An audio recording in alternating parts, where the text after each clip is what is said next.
अब है रसखान। रसखान का जन्म सन 1548 में हुआ माना जाता है। उनका मूल नाम सैयद इब्राहिम था और वे दिल्ली के आसपास के रहने वाले थे। कृष्ण भक्ति ने उन्हें ऐसा मुग्ध कर दिया कि गोस्वामी विठलनाथ से दीक्षा ली और ब्रज भूमि में जा बसे। सन 1628 के लगभग उनकी मृत्यु हुई। सुजान रसखान और प्रेम वाटिका उनकी उपलब्ध कृतियां हैं, उनकी रचनाएं हैं जो हमें प्राप्त होती हैं। रसखान रचनावली के नाम से उनकी रचनाओं का संग्रह मिलता है, उसमें ये रचनाएं मिलती हैं। प्रमुख कृष्ण भक्त कवि रसखान की अनुरक्ति न केवल कृष्ण के प्रति प्रकट हुई है बल्कि कृष्ण भूमि के प्रति भी उनका अनन्य अनुराग व्यक्त हुआ है। उनके काव्य में कृष्ण की रूप माधुरी, व्रज महिमा, राधा कृष्ण की प्रेम लीलाओं का मनोहर वर्णन मिलता है। वे अपनी प्रेम की तन्मयता, भाव विह्वलता और आसक्ति के उल्लास के लिए जितने प्रसिद्ध हैं उतने ही अपनी भाषा की मार्मिकता, शब्द चयन तथा व्यंजक शैली के लिए उनके यहाँ ब्रज भाषा का अत्यंत सरस और मनोरम प्रयोग मिलता है, जिसमें जरा भी शब्द आडंबर, शब्दों का आडंबर नहीं है। यहाँ संकलित पहले और दूसरे सवये में जो उनकी रचनाएं हैं, कृष्ण और कृष्ण भूमि के प्रति कवि का अनन्य समर्पण भाव अभिव्यक्त हुआ है। तीसरे छंद में कृष्ण के रूप सौंदर्य के प्रति गोपियों की उस मुग्धता का चित्रण है जिसमें वे स्वयं कृष्ण का रूप धारण कर लेना चाहती हैं। चौथे छंद में कृष्ण की मुरली की धुन और उनकी मुस्कान के अचूक प्रभाव तथा गोपियों की व्यवस्था का वर्णन किया गया है।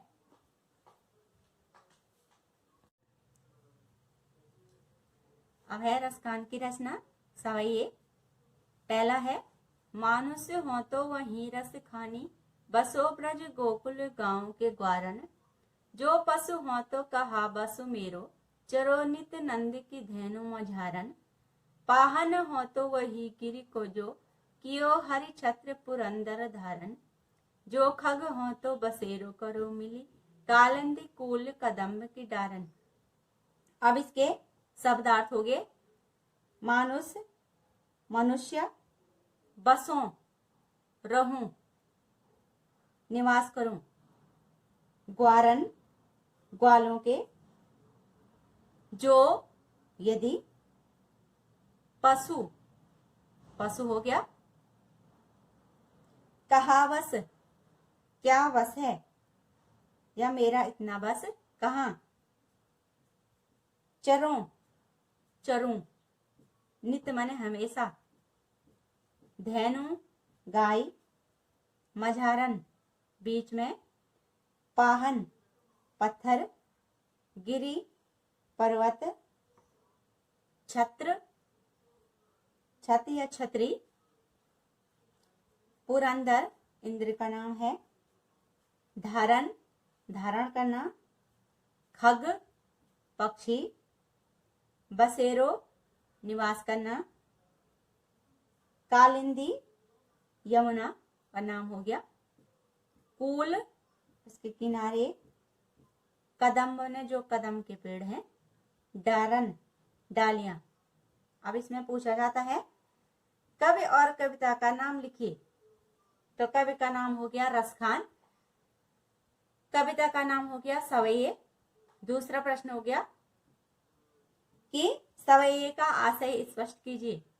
तो आशय में सवये का अर्थ हो गया, अर्थ में हो गया कि कवि रसखान जी ब्रज भूमि के प्रति अपना प्रेम प्रकट करते हुए कहते हैं कि यदि मैं अगले जन्म में मनुष्य बनूं, मानुष हूं तो यदि मैं अगले जन्म में मनुष्य बनूं तो गोकुल गांव के ग्वालों के बीच में रहूं।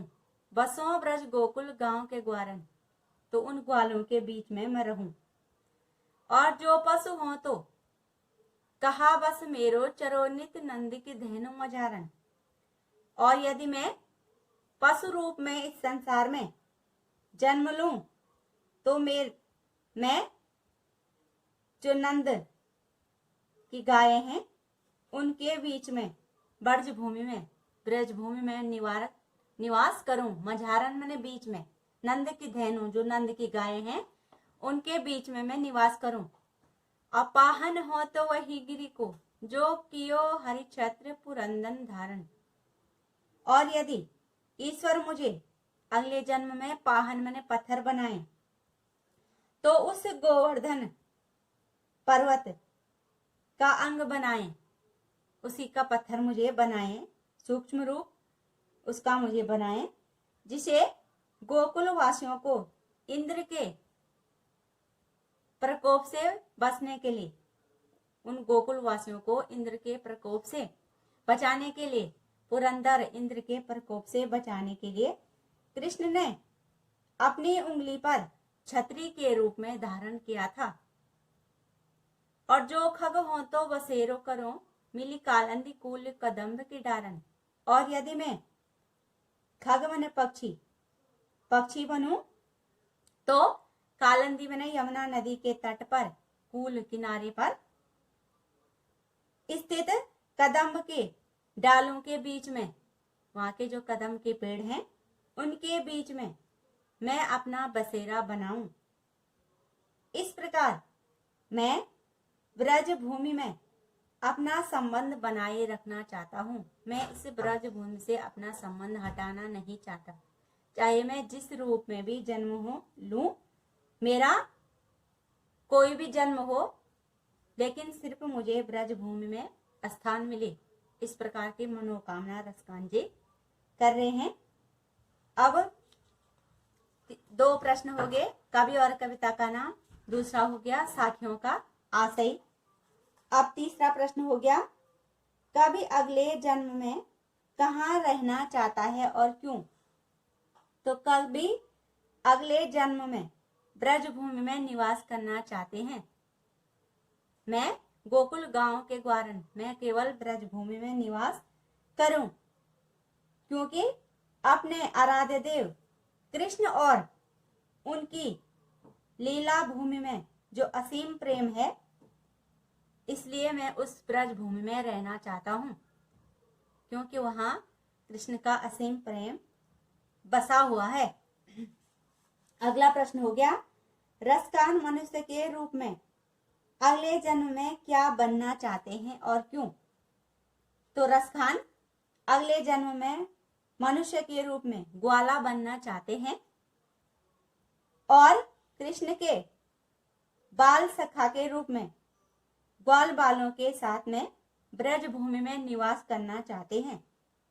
ऐसा करके वह कृष्ण के साथ अपने संबंध बनाए रखना चाहते हैं कृष्ण से, ताकि उनका जो अनोखा प्रेम का संबंध है वह ना टूटे। अगला प्रश्न हो गया, कभी अगले जन्म में कौन सा पशु बनना चाहते हैं और क्यों। तो कभी अगले जन्म में पशु के रूप में गाय में जन्म लेना चाहते हैं, और जिससे कि वे नंद की गायों के बीच में, नंद धेनु मजारन, जिससे कि नंद के गायों के बीच में वे रहें और कृष्ण के समीप रहने का जो सुख है उसको वो भोग सकें, इसलिए वो वहां जन्म लेना चाहते हैं गाय के रूप में। अगला प्रश्न हो गया, रसकान पत्थर क्यों बनना चाहते हैं।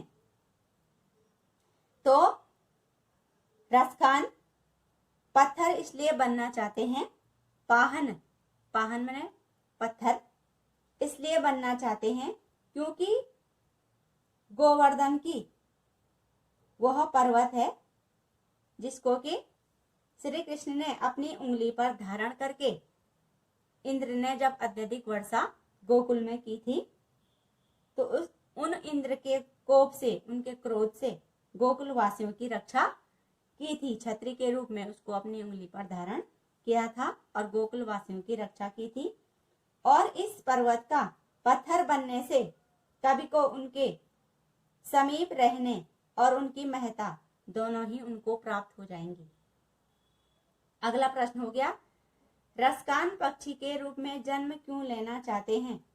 तो रसकान खग माने पक्षी, पक्षी के रूप में इसलिए जन्म लेना चाहते हैं ताकि वे ब्रजभूमि में रहने के लिए, जो वहां के नदी के किनारे यमुना के तट पर कदम्ब के पेड़ हैं, उनकी डालियों पर उनका बसेरा हो, उनका निवास हो और वे वहां निवास करें, जिससे कि कृष्ण के द्वारा वहां की जा रही जो कृष्ण की लीलाएं हैं, रास लीलाएं हैं, उनका वो आनंद उठा सकें।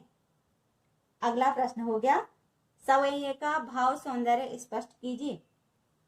तो रसखान का ब्रजभूमि के प्रति असीम प्रेम है और अपने आराध्य की लीला स्थली से ऐसा प्रेम अन्य जगह किसी भी मनुष्य के लिए दुर्लभ है। कोई भी इतना प्रेम उनसे नहीं कर सकता है। और रसकान के इस प्रेम में जैसे भावमयता जीवंत हो उठी हो, वह जागृत हो उठी हो, उनका ब्रजभूमि के प्रति प्रेम पाठकों को भी भाव विभोर कर देता है। अगला प्रश्न हो गया, सवैये का शिल्प सौंदर्य स्पष्ट कीजिए।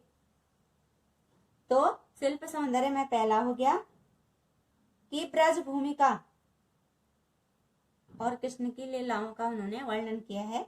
और भाषा होगी ब्रज भाषा का उन्होंने बड़ी सुकोमलता के साथ प्रयोग किया है और इसको संगीतात्मकता के माध्यम से गा भी सकते हैं। दूसरा हो गया, कवि की कल्पना शक्ति अनुपम है। उन्होंने ऐसी कल्पनाएं की हैं कि मैं पक्षी बनूं, गाय बनूं या पत्थर बनूं, कुछ भी बनूं, लेकिन मेरी जो कवि की कल्पनाएं हैं, मैं केवल उस ब्रजभूमि में निवास करूं, ऐसी कल्पनाएं उन्होंने की है। तथा अनुप्रास अलंकार का कवि ने प्रयोग किया है।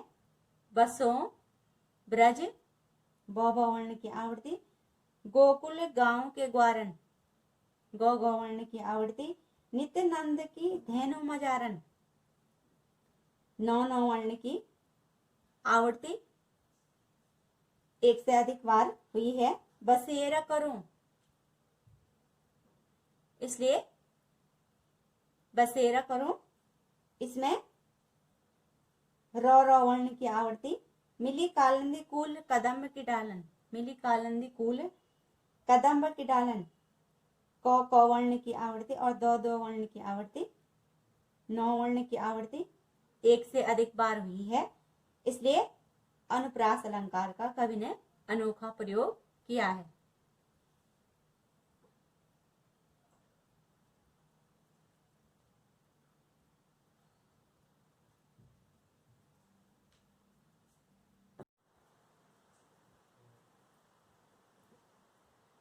या लकुटी अर कामरिया पर राज तिहु पुर को तजडारो, आटहो सिद्धि नवो निधि के सुख, नंद के गाय चराई बिसारो, रसकान कवो इन आखिन सो, ब्रज के वन बाग तड़ाग निहारो, कोटिक एकल धौत के धाम, करील के कुंजन ऊपर वारो। इसके शब्दार्थ हो गए, या मैंने इस, लकुटी मैंने लाठी, और मैंने और, कामरिया कंबल, तिहु मैंने तीनों, राज तिहु तीनों, पूर्व मैंने लोग, तजी मैंने त्याग दूंगा, छोड़ दूंगा, डारो दूं, आठों सिद्धि, आठों सिद्धियों को, अणिमा गरिमा लघिमा प्राप्ति परकाम्य महिमा ईश्वत और वसित, ये 8 सिद्धियां हैं। और 9 निधि, 9 निधियां हैं। महापदम पदम, शंख, मकर, कच्छप, मुकुंद, कुंद, नील, खर्व, ये कुबेर की 9 निधियां हैं। बिसारो, भूल जाऊंगा। तड़ाग, तालाब। निहारों, देखूं। कोटिक, करोड़ों। कलधौत, सोना। धाम, घर। कुंजन, लताओं के मंडप, झुंड जिसको कहते हैं। वारो, न्योछावर कर दूं। अब इसमें हो गया कवि और कविता का नाम लिखिए। तो कवि का नाम रसखान हो गया, कविता का नाम हो गया सवैये। दूसरा प्रश्न, सवैये का आशय स्पष्ट कीजिए। तो आशय मैंने अर्थ हो गया कि रसखान जी कहते हैं कि कृष्ण की लाठी और कमली के बदले मैं तीनों लोगों का राज खुशी खुशी त्याग दूंगा और नंद की गाय चराई बिसायो। नंद की गायों को चराने के बदले में संसार की 8 सिद्धियां और कुबेर की 9 निधियों को खुशी खुशी छोड़ दूंगा। कवि कहते हैं कि मैं कब आंखें न सो, मैं कब इन आंखों से ब्रज प्रदेश के वनों को, उपवनों को, तालाबों को कब देख सकूंगा और करील के कुंजन ऊपर वालों, जो करील के घने लता मंडप हैं, उन्हें देख करके कवि कह रहे हैं कि मेरा मन होता है कि मैं इनमें निवास करने के लिए, उनमें रहने के लिए करोड़ों, कोटिक, करोड़ों कलधौत, सोने के धाम माने भवनों को, घरों को भी खुशी खुशी न्यौछावर कर दूंगा। इतना स्नेह कवि कृष्ण से करते हैं कि उन पर अपना सर्वस्व जो उनके पास है सब कुछ लुटाने के लिए तैयार हैं। अब तीसरा प्रश्न हो गया कि 8 सिद्धियों के नाम बताइए जो अभी बताए थे। तो पहला हो गया अणिमा, दूसरा गरिमा, तीसरा लघिमा, चौथा प्राप्ति, 5वां प्रकाम्य, 6वां महिमा, 7वां ईश्वरत्व और 8वां वसित्व। अगला प्रश्न हो गया 9 निधियों के नाम बताइए जो कुबेर की 9 निधियां हैं। तो पहला हो गया महापदम, दूसरा पदम, तीसरा शंख, चौथा मकर, 5वां कच्छप, 6वां मुकुंद, 7वां कुंद, 8वां नील, 9वां खर्व। ये हो गए कुबेर की 9 निधियां। अगला प्रश्न है कवि किसकी लाठी और कंबल पर तीनों लोगों का राज न्यौछावर करने को तत्पर है, तैयार है और क्यों? तो इसमें हो गया कवि कृष्ण की लाठी, लकुटी लाठी और कंबली के बदले तीनों लोगों का राज न्यौछावर करने के लिए तैयार हैं। उन्हें कृष्ण की हर वस्तु से लगाव है, चाहे कोई भी वस्तु हो, इसलिए वह यह सब त्याग करने के लिए तैयार हैं। कृष्ण की कोई भी वस्तु हो, उन सब से कवि को स्नेह है, इसलिए वे अपना सर्वस्व न्यौछावर करने के लिए तैयार हैं। अगला प्रश्न है नंद की गाय चराने का कवि क्या मूल्य देना चाहते हैं और क्यों? तो नंद की गायों को चराने के बदले कवि 8 सिद्धि और 9 निधियों के जो मनुष्य जीवन के सुख हैं उनको त्याग सकते हैं, इसलिए कि नंद को गाय के चराने के बदले में उन्हें कृष्ण के साथ रहने का जो मौका है, अवसर है, वह मिल सके। इसलिए वे नंद की गाय को चराने का कभी अपना मूल्य देना चाहते हैं ताकि उन्हें कृष्ण का सानिध्य साथ मिलता रहे। अगला प्रश्न है, करील की कुंजों पर कवि क्या न्यौछावर करना चाहते हैं और क्यों? तो कवि रसखान करील के कुंजों पर सोने के कौटिक कलधौत, सोने के जो करोड़ों राजमहल हैं, भवन हैं, उनको न्यौछावर करने के लिए तत्पर हैं, क्योंकि करील के वन उपवन कृष्ण की लीला भूमि रहे हैं। कृष्ण ने यहाँ खेला है, इसलिए कृष्ण की प्रत्येक वस्तु पर कवि रसखान अपना सब कुछ लुटाने के लिए तैयार हैं और कवि को इसमें कृष्ण के निकट जो अनुभव है वह प्राप्त हो सके, इसलिए वे अपना सर्वस्व न्यौछावर करने के लिए, करोड़ों जो सोने के महल हैं उसको लुटाने के लिए भी तैयार हैं। अगला प्रश्न हो गया, रसखान का व्रज भूमि से प्रेम अनुभव है, सिद्ध कीजिए। अनोखा प्रेम है उनका व्रज भूमि के प्रति, इसको सिद्ध कीजिए, किस प्रकार से उनका प्रेम अनोखा है। तो रसखान का ब्रज भूमि के प्रति अनोखा प्रेम है। वे वहां के बाग, उपवन, सरोवर, तड़ाग में सरोवर और करील के जो झाड़ियां हैं उनको निहारना चाहते हैं। उनके सामने संसार के सभी सौंदर्य और सुख उन्हें व्यर्थ जान पड़ते हैं और वह उन पर सर्वस्व न्यौछावर करने को तत्पर हैं, अपना सब कुछ लुटाने को तैयार हैं। अगला प्रश्न, रसखान का ब्रज प्रदेश से गहरा लगाव है, सिद्ध कीजिए, बताइए कि क्यों उनका ब्रज प्रदेश के प्रति अनोखा प्रेम है। तो रसखान को ब्रज प्रदेश से गहरा लगाव है, स्नेह है।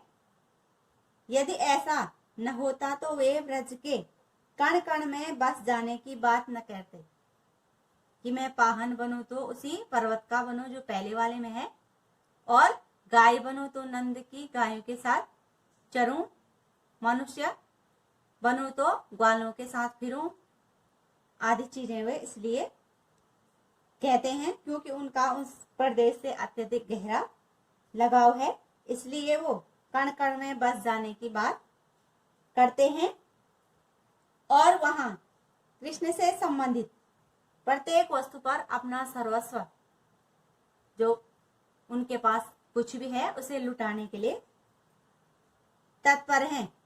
अगला प्रश्न है, सवैये का भाव सौंदर्य स्पष्ट कीजिए। तो इस सवैये में रसखान का कृष्ण के प्रति और जो ब्रज भूमि है उसके प्रति गहरा प्रेम प्रदर्शित हुआ है और कवि की समर्पण भावना और भावुकता भक्ति हृदय को सीधे प्रभावित करती है, उन्हें अपनी ओर आकर्षित करती है, खींचती है। अगला प्रश्न, सवैये का शिल्प सौंदर्य स्पष्ट कीजिए। तो यह सवैया संगीत के माध्यम से गाया जा सकता है, लय के माध्यम से गाया जा सकता है। दूसरा हो गया, इसकी भाषा सरल, सुमधुर और प्रभावपूर्ण है तथा अनुप्रास अलंकार का कवि ने प्रयोग किया है, जैसे नवोनिधि, नौ वर्ण की आवृत्ति, गाई, चराई, ई वर्ण की आवृत्ति एक से अधिक बार, और ब्रज के वन बाग तड़ाग, ब्रज के वन बाग तड़ाग, बो वर्ण की आवृत्ति एक से अधिक बार, और कौटिक कलधौत, कौटिक कलधौत, कौ वर्ण की आवृत्ति एक से अधिक बार हुई है। धौत के धाम, धौ वर्ण की आवृत्ति, करील के कुंजन, कौ वर्ण की आवृत्ति एक से अधिक बार हुई है, इसलिए इसमें अनुप्रास अलंकार का प्रयोग कवि ने किया है।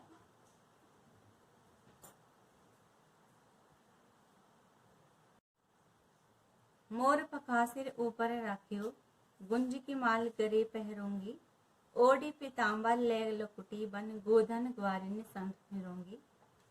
भवतो वही मेरो रस खाने सो तेरे, कहे सब स्वांग करूंगी, या मुरली मुरली धर की, अधरा न धरी अधरा न धरूंगी। इसके शब्दार्थ हो गए मोर पखा, मोर पंख, कृष्ण जो अपने मुकुट पर धारण करते थे। गुंज, एक पौधे पर उगने वाला विशेष प्रकार का लाल रंग का दाना, गुंजमाला उसको कहते हैं। गरे, गले में। पहरूंगी, पहनूंगी। पीताम्बर, पीले वस्त्र। लकुटी, लाठी। गोधन, गाय रूपी धन, गायें। ग्वारनी, ग्वालों के संग। भवतो, अच्छा लगता है।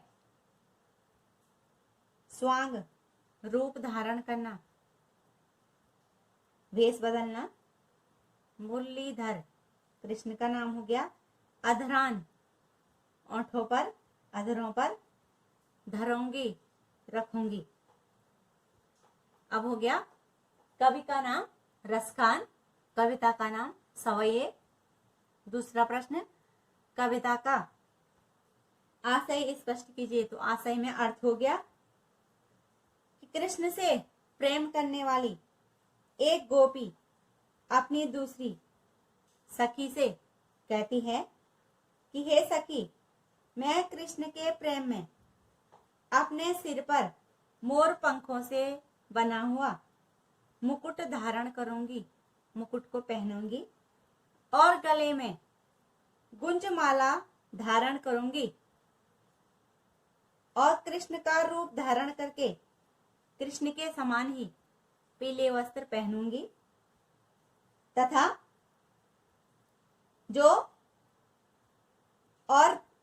जो कृष्ण हाथ में लाठी लेकर ग्वाल वालों के संग फिरते थे, मैं भी वही लाठी लेकर के, लकुटी लाठी लेकर के ग्वाल वालों के संग में घूमती फिरूंगी और मैं वे सारे स्वांग करूंगी, तेरे कहे सब स्वांग करूंगी। जो जो तू कहेगी और जो जो कृष्ण कार्य करते थे वे मैं सारे कार्य करूंगी। लेकिन या जो मुरली, जो कृष्ण की मुरली है, उसको अधरा न धरी अधरा न धरूंगी। जो वह कृष्ण की मुरली है, मैं अपने होठों पर उसको कभी भी धारण नहीं करूंगी, क्योंकि वह यही मुरली है जिसके कारण कृष्ण हमें भूल गए हैं, कृष्ण ने हमें विस्मृत कर दिया है, भुला दिया है। इसलिए मैं कृष्ण जो जो स्वांग करते हैं, जो जो चीजें धारण करते हैं, जो जो कार्य करते हैं, वो सब कार्य करूंगी, लेकिन केवल उस कृष्ण की मुरली को अपने होठों पर धारण नहीं करूंगी, क्योंकि उसी मुरली के कारण कृष्ण ने हमें भुला दिया है। तीसरा प्रश्न हो गया, कृष्ण के सभी स्वांग करने को कौन तैयार है और क्यों? तो कृष्ण के से अनुराग रखने वाली एक गोपी कृष्ण के सभी स्वांग करने के लिए, सारे कार्य करने के लिए तैयार है, क्योंकि वह कृष्ण से अत्यंत प्रेम करती है और कृष्ण का स्वांग रच करके वह कृष्णमय बनना चाहती है और कृष्ण के रूप में रम जाना चाहती है। अगला प्रश्न हो गया, होठों पर मुरली कौन क्यों नहीं रखना चाहता है? तो गोपी अपने होठों पर मुरली नहीं रखना चाहती है। अधरा न धरूंगी, अधर मने होठ, उस मुरली को वह होठों पर इसलिए धारण नहीं करना चाहती है क्योंकि वह मुरली उनके प्रति सौतिया डाह रखती है। उस मुरली से ईर्ष्या इसलिए करती हैं कि कृष्ण सदा मुरली बजाने में व्यस्त रहते हैं और कभी भी वंशी वादन में इतने मग्न हो जाते हैं कि गोपियों की और उनका ध्यान ही नहीं रहता है। और गोपी कृष्ण से प्रेम करती है, वह उन पर क्रोध नहीं कर सकती। अपना गुस्सा वह उस मुरली पर उतारती है, जिसके कारण कृष्ण ने गोपी को भुला दिया है। अगला प्रश्न हो गया, मुरलीधर किसे कहा गया है और क्यों? मुरलीधर किसे कहा गया है और क्यों? तो मुरलीधर कृष्ण को कहा गया है। कृष्ण यमुना के किनारे पर जो कदम्ब के छाया है उसमें मुरली बजाया करते थे, और गोपियों ने कृष्ण के इस रूप पर मोहित होकर के उन्हें मुरलीधर नाम दे दिया, मुरली को धारण करने वाले, इसलिए गोपियों ने उनको मुरलीधर नाम दिया। अगला प्रश्न हो गया, मोर पखा क्या चीज है? तो मोर पखा मोर के पंखों से बने हुए मुकुट को कहा गया है। मोर पखा, मोर पंखों से बना हुआ मुकुट को मोर पखा कहा गया है। अगला प्रश्न, सवये में किसने किसे संबोधित किया है? इस सवये में किसने किसे संबोधित किया है?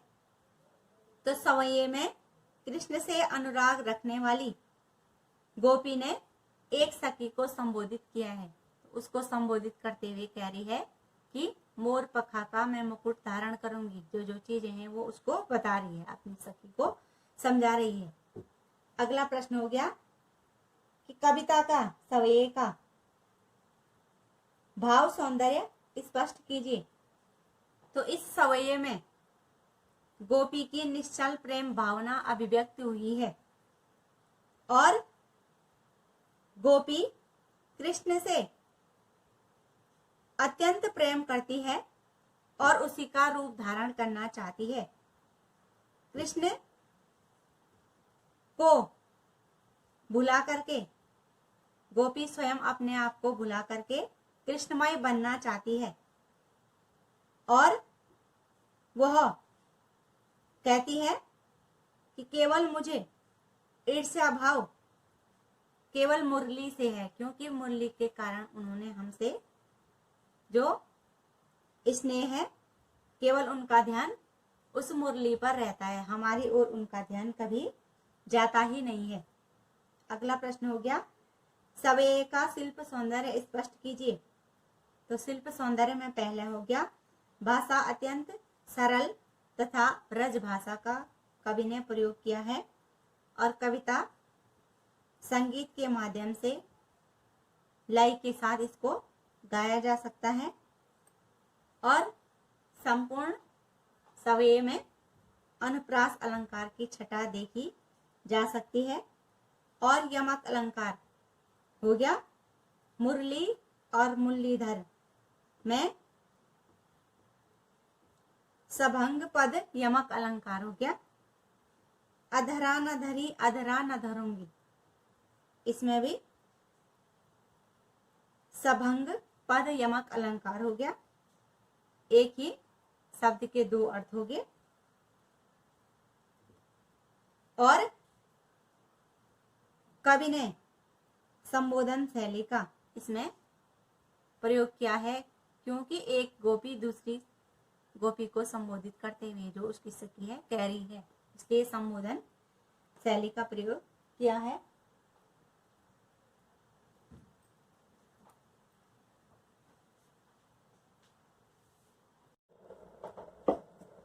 कानन दे अंगुरी रहिबो जबहि मुरली धुनि मंद बजेहि, मोहने तानन सो रस खाने अटा चढ़े गोदन गेहे तो गेहे, तेरी कहो सिगरे ब्रज लोगनि कालहि को कितनो समझे हैं, मायरी वा सुख की मुस्कानी समारी न जेहे पे जेहे पे जेहे।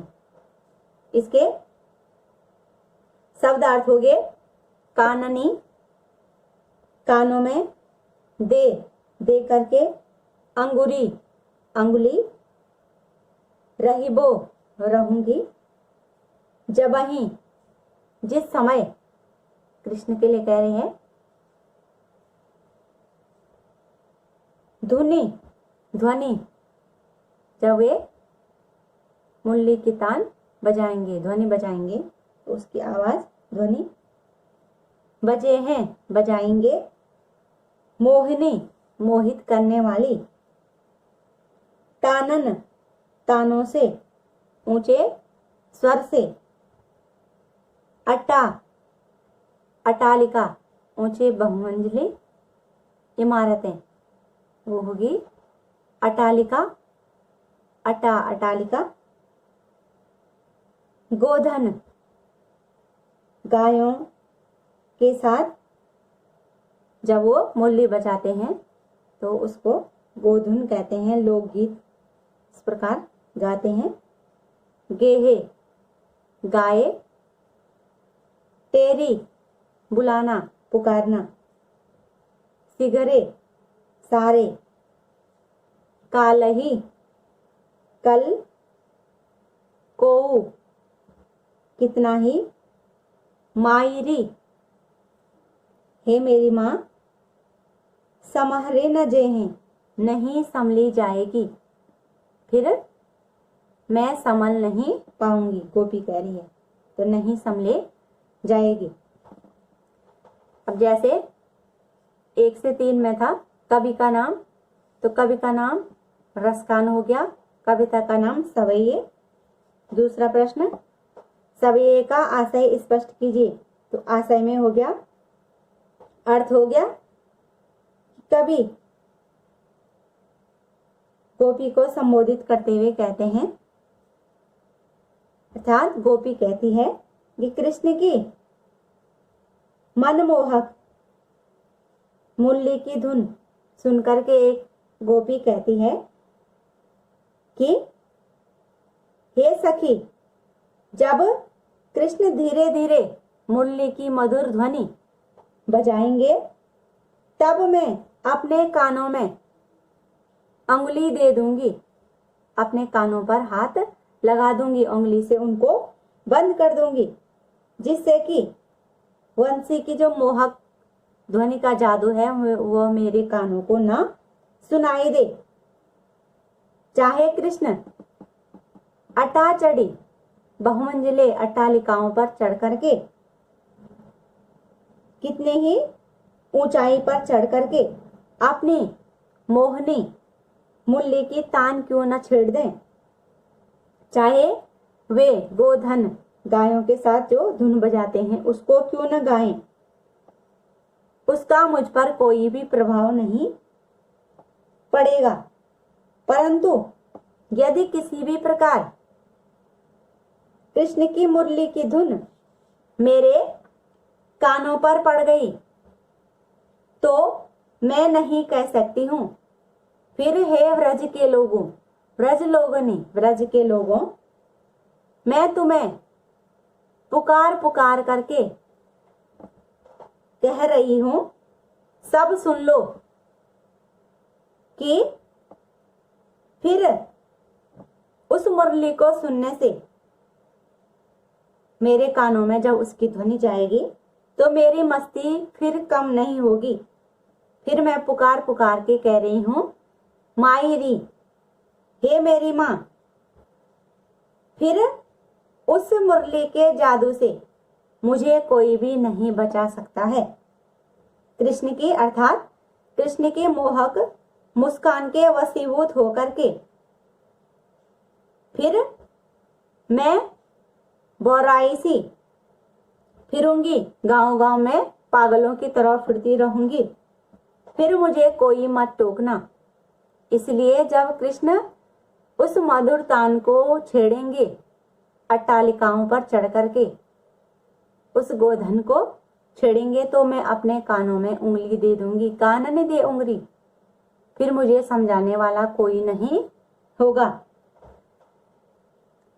अगला प्रश्न हो गया कि गोपी कानों में उंगली क्यों देना चाहती है। तो अभी पढ़ा भी हमने कि गोपी कृष्ण की मुरली की मधुर तान से भयभीत होकर के अपने उस मुरली की धुन के वश में फिर अपने को नहीं रोक पाएगी, उनकी ओर खींची चली जाएगी, इसलिए वह अपने कानों में उंगली देना चाहती है। अगला प्रश्न हो गया, कृष्ण अपनी किन किन विशेषताओं से प्रभावित करते हैं? जो ब्रज के लोग हैं उन्हें किन किन विशेषताओं के कारण प्रभावित करते हैं? तो कृष्ण की जो विशेषताएं हैं जिनके कारण लोग उनसे प्रभावित होते हैं वो है मुरली की मधुर ध्वनि तथा लोकगीत का मधुर गायन और मोहक मुस्कान। जो उनकी हल्की सी मुस्कान है वो लोगों को अपनी ओर खींच लेती है। अगला प्रश्न हो गया, गोपी स्वयं को क्यों नहीं संभाल पाती? तो गोपी कृष्ण की मुरली की मधुर जो तान है, धुनी तान है, उसको सुनकर के उनका गोधन जो गायों के साथ वो धुन बजाते हैं उस तान को सुनकर के तथा उनकी मोहक मुस्कान को सुनकर के उनकी मोहक मुस्कान को सुनकर के अपने को नहीं संभाल पाती हैं, फिर उनकी ओर वो खींची चली जाती हैं। अगला प्रश्न, गोधन से क्या अभिप्राय है? गोधन से क्या अभिप्राय है? तो गोधन से अभिप्राय उस लोकगीत से है जिसे कृष्ण गायों को चराते समय प्राय अधिकांशतः गाया करते थे, उसको गोधन कहते हैं। अगला प्रश्न हो गया, सवये का भाव सौंदर्य स्पष्ट कीजिए। तो भाव सौंदर्य में हो गया कि कवि ने कृष्ण की मोहक जो मुस्कान है उसका प्रभाव अत्यंत मनोरम ढंग से उसका वर्णन किया है और कृष्ण का सुमधुर वंशी वादन तथा उनकी मोहक मुस्कान किसी को भी अपने वश में करने में समर्थ है और उस मुग्धकारी मोहक मुस्कान में जो गोपी है वह अपने जो मन की स्थिति है फिर वह अपने को संभाल नहीं पाती है। उनकी जो मनोस्थिति है उसका अत्यंत सुंदर वर्णन कवि ने किया है। अगला प्रश्न हो गया कि सवये का शिल्प सौंदर्य स्पष्ट कीजिए। तो भाषा अत्यंत मधुर और ब्रज भाषा का कवि ने प्रयोग किया है और इसको संगीत के माध्यम से बड़ी लय के साथ गा भी सकते हैं, संगीतात्मकता इसमें है। और कवि ने गोपियों को संबोधित किया है, एक गोपी ने दूसरी को संबोधित किया है और संबोधित करने वाले हैं कवि, लिखने वाले हैं कवि, इसलिए संबोधन शैली का प्रयोग किया है। और कवि ने अनुप्रास अलंकार का प्रयोग किया है। मोहनी तानन में 9 वर्ण की आवृत्ति हुई है। सो रस खानी 100 वर्ण की आवृत्ति। गोधन गे हैं गौ वर्ण की आवृत्ति। और कालही कोहू कितनो कौ वर्ण की आवृत्ति। मायरी व मुख की मुस्कानी वो वर्ण की आवृत्ति, मो वर्ण की आवृत्ति एक से अधिक बार हुई है, इसलिए अनुप्रास अलंकार हो गया।